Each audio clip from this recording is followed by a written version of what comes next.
오늘 말씀을 같이 묵상하는데 27절과 28절의 말씀을 중심으로 같이 좀 말씀을 나누겠습니다.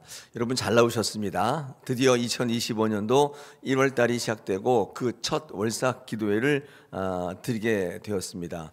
여기 계신 분들이 1년 동안 월삭 기도하기로 결정하신 건가요? 결심하신 건가요? 네. 이 결심이 끝까지 이어가시기를 축복합니다. 네. 한 달에 한 번 첫 시간 한 달에 첫 시간을 주님께 드리는 거, 그게 뭐예요? 그렇지만 굉장히 의미 있습니다. 제가 성경을 묵상하고 성경을 공부할 때 이 첫 번째 것을 주님 앞에 드린다는 성경적 의미는 굉장히 의미가 있거든요. 여러분이 한 행위에 비해서 굉장한 의미를 갖고 있어요. 나는 뭐 이렇게 했지만 요거밖에 없을 것이다, 이게 뭐냐, 그런 게 아닙니다. 하나님 보시기에 어떤 의미가 있느냐가 굉장히 중요하잖아요. 성경이 기록하고, 여러분 성경은 하나님의 속성을 기록한 것이니까 하나님의 말씀에 우리가 입각해 본다면, 여러분 오늘 이 아침의 발걸음이 여러분이 한 노력이나 행위에 비해서 엄청난 의미를 가져요. 여러분이 성경을 믿으신다면 그럴 수밖에 없어요. 성경에는 하나님의 말씀, 하나님의 생각이 드러나 있기 때문에 굉장히 잘하신 겁니다. 인생을 살아갈 때 의미를 부여하는 것들이 굉장히 많은데, 저는 이런 것이 굉장히 중요하다. 이 교회가 이것을 발견하고 여러분에게 소개하고 권면할 때 여러분의 형편과 처지를 들어서 이야기할 게 아니라 내 모든 것을 다 들여서 한번 행해 보시고 또 같이 발맞춰 나가실 필요가 분명히 있다는 사실을 말씀드립니다. 오늘 잘 나오신 거예요. 1월 달서부터 12월 달까지 내가 다른 건 못해도 첫날, 첫 시간을 내가 주님 앞에 드릴 거다. 매월마다 여러분 그렇게 결단하시면 하나님이 여러분의 일을 책임져 주실 줄로 믿습니다. 자, 오늘 누가복음 5장 27절 할 차례인데, 오늘 이 말씀을 우리 1월 월삭 기도의 말씀으로 주신 것에 대해서 감사하고, 오늘 주시는 말씀을 또 한 달에 여러분의 말씀으로 삼고 이 말씀을 붙들고 또 살아가시는 여러분 되시기를 원합니다. 여러분, 주님의 메시아 사역 가운데 가장 먼저 하신 일이 뭐냐고 한다면, 물론 이제 세례를 받으신 것이고 본인이 하나님 앞에 성령 충만해야 될 필요가 있었기 때문에 세례를 받으신 것이죠. 자, 그 다음에 중요한 게 뭐냐면 제자를 삼으신 일입니다. 그 다음에 하신 일이 뭐냐? 제자를 삼으셨다는 것입니다. 주님의 제자의 공동체를 이루시는 일을 그 다음에 하셨습니다. 왜냐하면 사역을 혼자 할 수 없기 때문이 아닙니다. 주님은 혼자서도 얼마든지 하실 수 있어요. 그런데 제자 공동체를 삼으신 이유는 사람을 키우기 위함이고 그 주님의 사역을 계승하기 위함이에요. 주님이 혼자 하고 끝나는 게 아니라, 구원은 주님이 이루시는 것으로 끝나는 게 아니라 계속 이어가야 되는 문제인 것을 우리에게 말씀해요. 주님이 혼자서 다 기적같이 다 해치우시고 승천하시면 끝까지 가는 게 아니라, 여러분 구원의 문제는 우리의 삶의 문제에서 계속 일어나야 되는 문제예요. 그래서 주님이 승천하시고 안 계실 때에도 이 구원의 문제를 계속 이어가야 할 제자들이 분명히 필요가 있고 지도자들이 있어야 됨에 분명했기 때문에 주님은 사람들을 키우시는 일에 굉장히 열심을 가지셨습니다. 하나님의 나라의 사역은, 구원의 문제는 당장 이 순간의 문제가 아니라, 당장 나만의 문제가 아니라 계속 이어가야 하는 문제로 주님은 보고 계셨기 때문에 제자를 삼으시고 제자를 양육하시고 그들을 키우는 일에 모든 전력을 다 하셨습니다. 때문에 이 지상에 예수 그리스도를 주로 모시는 이 교회는 일에 전력을 다해야 돼요. 사람을 키우는 일. 요즘에 사람을 키우는 일이 얼마나 어려운 일인지 여러분 아마 아실 거예요. 우리는 전례 없는 시대를 맞고 있습니다. 사람이 이렇게 바뀔 줄은 몰랐어요. 근데 이 중심이 뭐가 있냐면 우리의 현실적인 문제가 있어요. 배고플 때는요, 말 잘 들었거든요. 하나님 말씀을. 이제 배가 좀 부르니까 말을 안 듣는단 말이에요. 그래서 하나님께서 여러분을 부르실 때 반드시 배고프시게 해요. 배고프시게 한다는 것은 고난을 주신다 뜻입니다. 고난이 없으면 절대로 안 나옵니다. 고난이 있어야 주님을 바라보게 되는 것이죠. 이것만큼 좋은 방법이 어디 있어요? 여러분은 매번 어떤 문제에서 승리하고 또 다 형통하고 이러기를 원하시지만 하나님의 생각은 달라요. 여러분의 바람과 하나님의 목적이 다르다 그 말이에요. 그러면 하나님의 목적, 하나님의 방법, 하나님의 때를 모르면 신앙생활 하면 할수록 힘들어져요. 왜? 내 생각과 부딪히기 때문이죠. 오늘 그 말씀을 드리려고 하는 건 아닌데, 제자들을 부르시는 일이 두 번째 가장 중요한 문제였는데 왜 그게 중요한 것인지를 설명을 좀 드립니다. 오늘 우리 지난번에 묵상한 것처럼 베드로를 부르신 데 이어서 누가복음 5장 앞에, 그렇죠? 깊은 데로 가서 그물을 내리라, 베드로를 부르신 데 이어서 오늘 레위를 부르는 장면이 등장하고 있습니다. 저 오늘 부분은 크게 두 부분인데 27절, 28절이 레위를 부르시는 장면이고 29절에서 32절의 말씀이 예수 그리스도께서 이 땅에 오신 목적과 부르시는 목적을 소개하고 있는 장면입니다. 연계되어 있는데 오늘은 앞에 있는 부분만 좀 같이 말씀을 나누겠습니다. 자, 예수님께서 레위를 부르시는데 레위라는 사람이 도대체 누구냐? 이 레위의 부르심은요, 마태, 마가, 누가, 이거 공간복음이라고 하는데 여기에 다 공통적으로 기록되어 있습니다. 근데 특이한 점이 뭐냐면 이 오늘 본문과 병행 구절이었던 마태복음에 가면 이 레위가 누구인지를 밝히고 있어요. 제가 한번 읽어드리면 마태복음 9장 9절에 예수께서 거기서 떠나서 길을 가시다가 마태라 하는 사람이 이렇게 되어 있어요. 세관에 앉아있는 것을 보시고 말씀하셨다. 나를 따라오느라. 그는 일어나서 예수를 따라갔다. 제가 쉬운 성경을 읽어드렸는데 이 마태라는 사람이 세관에 앉아있다는 말씀이 지금 마가나 누가에는 레위라고 되어 있거든요. 그러니까 마태가 곧 레위다 이렇게 볼 수 있겠죠. 이런 마태가 레위인데 도대체 왜 이렇게 이름을 달리 표현하고 있을까? 마태는 왜 이 마태라고 하고 누가나 마가는 왜 레위라고 할까? 제가 이제 참고서를 읽어보니까 이렇게 되어 있더라고요. 아마도 그 이름으로, 이 마태라는 이름으로 볼 때 있잖아요. 이 마태라는 이름은 히브리 이름이 아닙니다. 이거는 로마식 이름이에요. 헬라식 이름이거든요. 그러니까 99% 레위라고 했던 걸로 봐서 레위는 레위 자손이었을 거예요. 그죠? 레위 자손이 사람이 이름이 레위가 많아요. 그러니까 레위라는 이름을 썼는데 뭐 베냐민 지파 이거 없어, 이런 건 없단 말이에요. 이름이 레위면 100% 레위 지파예요. 근데 이 사람이 유대 사회에 어떤 식으로든지 적응하기 위해서 로마식 이름으로 바꾼 거예요. 그게 마태예요. 근데 왜 로마식 이름으로 바꿨냐? 로마에 충성하기 위해서겠죠. 옛날에 우리 일제시대 때 순사하던 사람들 만드기 뭐 이런 이름을 쓴 사람은 없잖아요. 다 뭐 스즈키 뭐 이렇게 이름을 다 바꾸잖아요. 똑같아요. 아마 이 마태가 레위가 동일 인물이었다면은 이 마태는 로마에 잘 보이기, 세리였으니까 잘 보이기 위해서 레위라는 이름을 버리고 마태라는 이름을 바꿨을 겁니다. 로마식 이름이죠. 그래서 히브리인들의 세금을 걷어서 로마에 바치면서 자신의 배를 불리며 사는, 로마에 충성하는 레위 지파 아닌 레위 지파의 사람 마태였던 것입니다. 근데 왜 마태는 마태라고 썼는데 레위나 누가나 마가는 레위라고 썼을까요? 이 누가나 이 마가는요, 그 마태가 레위로 살기를 원했던 거겠죠. 그렇죠? 레위라는 말은 연합한다는 뜻입니다. 이 야곱의 12아들 중에 레위 있잖아요. 그 레위라는 말의 뜻은 하나님과 연합이란 뜻이거든요. 그러니까 이 마가나 누가는 이 마태가 그 세리짓을 하고 사는데 그렇지 살지 말고 예수로 부름받아서, 예수의 제자로 부름받아서 하늘과 연합하면 어떨까, 그런 바람을 갖고 있었기 때문에 아마 이후에 마가복음이나 누가복음을 쓸 때 그 이름을 마태라고 하지 않고 본래 이름 레위로 적었던 것이 아닐까, 그렇게 생각을 해볼 수가 있겠습니다. 자, 오늘 주님은 이 레위, 즉 이 마태를 부르십니다. 27절 하반절에 보니까 나를 따르라 이렇게 세관에 마태가 앉아있는 것을 보시고 그냥 가서 뜬금없이 너 나를 따르라 이렇게 했던 거예요.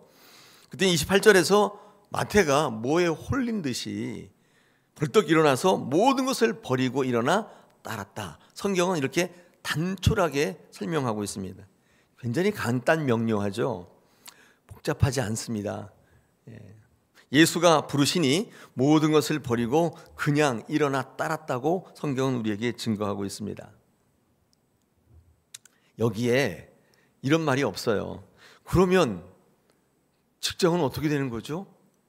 그러면 누가 우리 집안 건사하죠? 그러면 우리 애들은 누가 키워주죠? 이런 말이 언급되어 있지 않습니다. 여러분, 제자들을 부르시고 제자됨에 있어서 어쩌면 당연히 다뤄야 할 주제라고 생각이 되는데 제자로 부르시면 끝이에요? 그럼 어떻게 해요? 그러면 우리 집안은 어떻게 해요? 내 직장은 어떻게 해요? 우리 애들은 어떻게 해요? 어쩌면 예수의 제자가 되는 것보다도 더 중요한 문제인 것 같은데, 이 문제가 해결되지 않으면 제자가 되지 못할지도 모르는 더 중요한 문제인 것 같은데, 이상하게 이런 문제들은 성경은 다루고 있지 않아요. 우리의 관심사 아니에요? 뭐 교회에서 헌신하 하긴 하겠는데, 그럼 저 직장은 어떻게 되는 거예요? 그럼 저는 어떻게 해요? 제 인생은 어떻게 되는, 이런 문제가 다뤄지지 않고 있단 말이에요. 여러분, 성경의 행간은 이런 문제를 생략하고 있습니다. 여러분, 궁금하시지 않습니까? 저는 이런 게 굉장히 궁금해요. 이게 예수로 부름받는 것보다 더 중요한 문제 같은데, 이게 해결돼야 예수가 제자가 될 것 같은데 왜 이런 문제는 다루고 있지 않지? 왜 그럴까요? 왜 다루고 있지 않을까요? 오늘 이 아침에 저와 여러분이 핵심적으로 한번 묵상해 볼 주제인데 왜 다루고 있지 않을까요? 네. 왜 그럴까요? 네, 이런 이유일 겁니다. 이런 문제들은 주님이 보시기에, 또 제자 공동체들이 이후에 보기에 제자됨에 있어서 결정적인 요인은 아니라고 보았기 때문입니다. 집안의 문제, 직장의 문제, 자녀의 문제는 내가 예수의 제자가 되는데 결정적인 고려의 대상이 아니, 그런 문제가 아니라고 보았기 때문이에요. 제자됨의 가장 중요한 문제는 뭔지 아세요? 예수의 부르심입니다. 예수가 불렀느냐예요. 이게 되게 중요한 거예요. 직장이 해결되어야, 내 집안의 문제가 해결되어야, 내 자녀들의 문제가 해결되어야 내가 뭐 예수 믿는다, 제자. 여러분, 그거는 이 성경의 관점에서 중요한 문제가 아니었어요. 진짜 중요한 건 뭐냐면, 내가 제자 될 때 중요한 문제는 나를 불렀느냐예요. 여러분, 예수가 안 부르시면 내가 아무리 저요 저요 외쳐도 안 됩니다. 그렇게 하는 게 아니에요. 가장 오해가 있잖아요. 내가 결정해서 이 자리에 나왔고, 내가 결정해서 예수 믿고, 내가 결정해서 다사랑교회 왔다. 천만의 말씀입니다. 제가 예전에 저도 그렇게 생각했었거든요. 근데 제가 신앙해 보니까 절대 그런 게 아니에요. 이 문제를 알아가시는 게 예수를 믿는 건데 굉장히 신비합니다. 부르시니 응답하더라는 거예요. 부르지 않으면 응답할 수가 없어요, 여러분. 많은 분들이 자기가 자원해서 하는 줄 아는데 그게 얼마나 교만한 생각인 줄 아세요? 내가 결정해서 왔지, 그러니까 또 내가 결정해서 뭐 한다는데 그게 얼마나 교만합니까? 여러분, 예수님이 부르시니까 응답하는 거예요. 내가 제자 되는 가장 결정적이고 가장 치명적인 요소는 집안의 문제, 직업의 문제, 자녀의 문제가 아니라 예수의 부름의 문제, 예수가 불렀느냐예요. 그리고 그 부르심에 내가 응답할 때 주님은 나의 그 모든 문제들을 맡아주신다는 것입니다. 우리 신앙의 고백일 수밖에 없어요. 내가 주님의 일을 감당할 때 주님은 나의 일을 책임져 주신다는 거예요. 그러므로 제자란 어떤 존재냐면 집안의 문제, 직업의 문제, 자녀의 문제를 맡기는 존재예요. 그래야 제자가 되는 거예요. 예수를 나의 구주로, 나의 주관자로, 나의 주권자로 고백하면서도 이런 문제가 맡겨지지 않을 때, 그렇게 결단한 사람들이 아직도 내 직장은, 내 가정은, 내 자녀를 이렇게 생각하는, 이게 아직까지 고민거리고 아직까지 기도의 제목이라면 사실상 제자로 부름받은 게 아니에요. 그리고 제자들은요, 맡기며 나갈 때 이 문제들을 주님이 해결해 주신다는 것을 눈으로 보는 분들이에요. 그렇지 않으면 이 땅에 많은 사람들이 어떻게 주의 제자의 삶을 살았겠어요? 여러분, 제자들은 어떤 사람이냐면 나의 모든 것을 주께 맡긴 사람들을 일컫는 말입니다.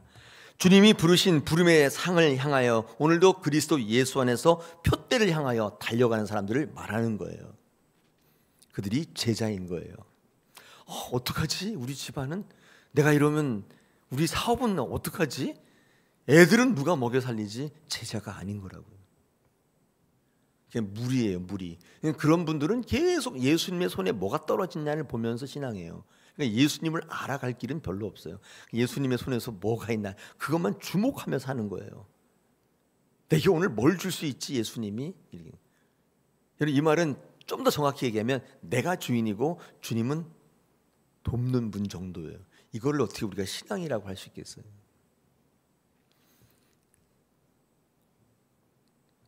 제자들은 예수님께 전적으로 맡기고 그 부르신 부름의 상을 향해서 푯대를 향하여 달려가는 사람들입니다. 여러분, 주님은 부자 청년을 제자로 부르실 때 말씀하셨어요. 내 가진 것을 다 팔아서 남을 주고 너는 나를 따르라 했습니다. 그런데 이 청년은 이 문제를 주께 맡기지 못했습니다. 제자가 되지 못한 거예요. 그저 근심하며 영생으로부터 떠나갔다고 성경은 근심합니다. 맡기지 않으니까 제자가 못 되더라는 거예요. 맡기면 하나님께서 다 해결해 주실 텐데 못 맡기는 거예요. 자기가 해야 되는 거예요. 주님이 삭개오 집에 찾아왔을 때 삭개오는 감격해서 다음과 같이 선언합니다. 누가복음 19장 8절에 보니까 삭개오가 서서 주께 여짜오되 주여 보시옵소서 내 소유의 절반을 가난한 자들에게 주겠사오며 만일 누구의 것을 속여 빼앗은 일이 있으면 내 갑절이나 갚겠나이다 선언해요. 여러분들 이 말씀을 읽어보면 이건 전적으로 맡기겠다는 뜻이 아니에요. 가난한 사람들에게 절반 주고 나머지 절반으로 나는 살겠다는 선언입니다. 맡기는 것이 아닙니다. 왜냐하면 대안이 있기 때문이에요. 퇴로가 있기 때문이에요. 나 살아갈 나름대로 방법이 이미 있기 때문에 이걸 맡겼다고 볼 수 없는 거예요. 이거를 뭐라고 하냐면 적선했다고 하는 거예요. 기부했다고 하는 거예요. 맡기는 것과 기부하는 것은 완전히 다른 것입니다. 내 주도권을 완전히 드리는 거예요. 내 결정권을 드리는 거예요. 이게 맡기는 거예요. 근데 기부해놓고는 이 삭개오가 기부했잖아요. 절반을. 그리고 나머지 절반은 자기 그거 가지고 살아가요. 그것도 나중에 너 이렇게 벌면 됩니다. 그 뜻 아니에요? 여러분, 이거를 믿음이라고 목사님 그것도 굉장한 믿음인데요? 라고 하는 분이 있지만 여러분 가만히 한번 묵상해 보세요. 그게 진짜 믿음인가? 주님은 속일 수가 없어요. 여러분, 여러분의 것을 기부해도 아나니아와 삽비라처럼 땅을 다 팔아서 일부를 떼어내고 드려도 있잖아요. 하나님께서 그 중심을 보시기 때문에 그는 맡기는 게 아니에요. 기부하는 거예요. 그건 저기 부르이토끼랑 가서 하시는 거잖아요. 나는 또 그렇게 해서 나중에 또 벌면 됩니다. 여러분, 그게 맡기는 거예요. 맡기는 것은 완전히 주도권을 내어드리는 것이고 주님이 나의 주인 되게 하시는 거예요. 이때 예수님, 이 땅에 인간 되어 오신 하나님이 역사하시기 시작하는 거예요. 이 신적 존재에 대한 영향력을 이제 갖게 돼요. 내 주도권을 완전히 내어드릴 때죠. 난 절반이 있으니까 괜찮습니다. 난 대안이 있어요. 이거 그냥 가져가세요. 난 또 벌면 됩니다. 여러분, 이거를 신앙이라고 하시는 분들이 있는데 아닙니다. 그렇게 하면 이 신앙을 하면 할수록 계속 굉장히 힘들어져요. 계속. 왜냐하면 기부한 것에 대한 이제 반대급부가 생각나거든요. 세리의 특성상 남을 속여서 세금을 걷어야 되잖아요. 근데 그렇지 않으면 부를 축적할 수 없음에도 불구하고 삭개오는 얘기합니다. 만일 누구의 것을 속여 빼앗은 일이 있다면 내 갑절이나 갚겠다고 합니다. 이게 무슨 의미냐면 자신이 하는 일에 대해서 지금 제대로 인식을 하지 못하고 있는 것 같아요. 어떨 때 이런 현상이 나타나냐면 자신의 일에 대해서 정당성과 당위성을 가질 때예요. 그러니까 예를 들어서 이런 거예요. 나 좋자고 이 일을 해? 나만 좋자고 이 일을 해? 아이들 키우고 먹고 살려면 어쩔 수 없지 않아? 그러니까 자기가 어떤 일을 할 때 자꾸 그 일에 대한 정당성과 당위성을 부여해요. 이런 사람들은 자기가 어떤 일을 하는지 잘 몰라요. 나의 목적을 정당시할 때 그 방법이라는 게 문제가 되지 않아요. 그냥 그 목적만 살아있기 때문에 그 목적을 이루기 위해서는 어떻게 해도 된다는 거예요. 지금 삭개오가 약간 딱 그런, 내가 남을 속여 빼앗았는데 그걸 속여 빼앗았다고 인식을 못하는 거예요. 왜냐하면 그거 벌어서 내 새끼들 키우고 집 사고 차 사고 살아야 되기 때문에 이게 뭐가 잘못이냐는 거예요. 누구를 위한다고 말하지만 사실상 그 목적을 위해 살아가는 사람이에요. 그런 사람들의 특징이 이런 인식이 별로 없어요. 우리는 요즘에 그 뼈저리게 느끼고 있지 않습니까? 아무리 선한 목적이라도 방법이 잘못되면 완전히 잘못된 거예요.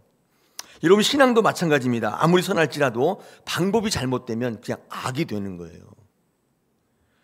그러므로 예수를 향해 살아가는 사람들은 예수의 방법대로 살아가야 되고, 성도들은 교회 질서 안에 있어야 되는 거예요. 그게 아니면 아무리 선한 목적이라도 잘못된 거예요.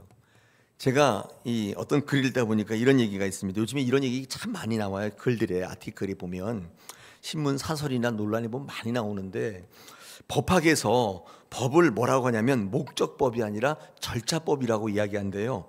이게 뭐냐면 절차가 잘못되면 목적이 아무리 좋은 거라도 다 잘못된 거래요. 그러니까 법을 지킨다는 것은 목적을 지키는 게 아니라 절차를 지키는 거래요.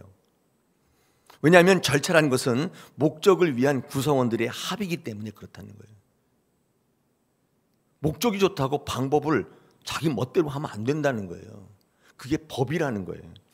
이런 민주주의를 지킨다는 것은 민주주의를 향한 사회적 합의를, 즉 절차를 지키는 거거든요. 그러지 않으면, 그러니까 법은요, 목적법이 아니라 절차법이에요. 모든 법이 다 그렇습니다. 교회법도 그래요. 절차를 지키는 거예요. 절차를 지키지 않으면 그게 악이 되는 거예요. 아무리 목적이 선해도 그렇습니다. 여러분, 삭개오는 결과적으로, 이 세리 마태는 결과적으로 예수님의 부르심이 없었어요. 제자가 못 된 거예요. 그가 아무리 어떤 영생을 찾았는데요, 누구에게 뭘 나눠줬는데 필요 없어요. 예수님이 부르지 않으시는 거예요. 이런 우리 모두는 다 제자가 되고 싶습니다. 그런데 가장 중요하게 생각하는 문제, 이 제자됨에 있어서 당연히 언급되어야 할 문제, 중요한 문제라고 생각하는 것들이 있는데, 우리 가정의 문제, 우리 직장에서 먹고 사는 문제, 우리 자녀의 문제, 이게 해결되지 않기 때문에 나는 제자가 될 수 없습니다 라고 말하는, 어쩌면 삭개오나 그 부자 청년 같지는 않겠느냐. 근데 순서가 잘못됐어요. 예수님 부르실 때 응답하면 그 다음은 주님께서 책임져 주시는 거예요. 할렐루야. 오늘 1월 첫날 월삭기도입니다. 오늘 우리에게 주시는 누가복음의 본문을 통해서 우리가 한 해 동안 예수를 믿을 때 어떻게 신앙을 이어갈까. 우리 이전까지 그렇게 내게 정당성을 부여하고 당위성을 부여하고 내가 무슨 일을 하는지도 인식하지 못한 채 나의 명분을 붙잡고 신앙할 게 아니라 하나님을 바라보고 하나님의 부르신 부름의 상을 향해서 그리스도 예수를 향하여, 표대를 향하여 달려가는 그런 삶이 되면 참 좋겠습니다.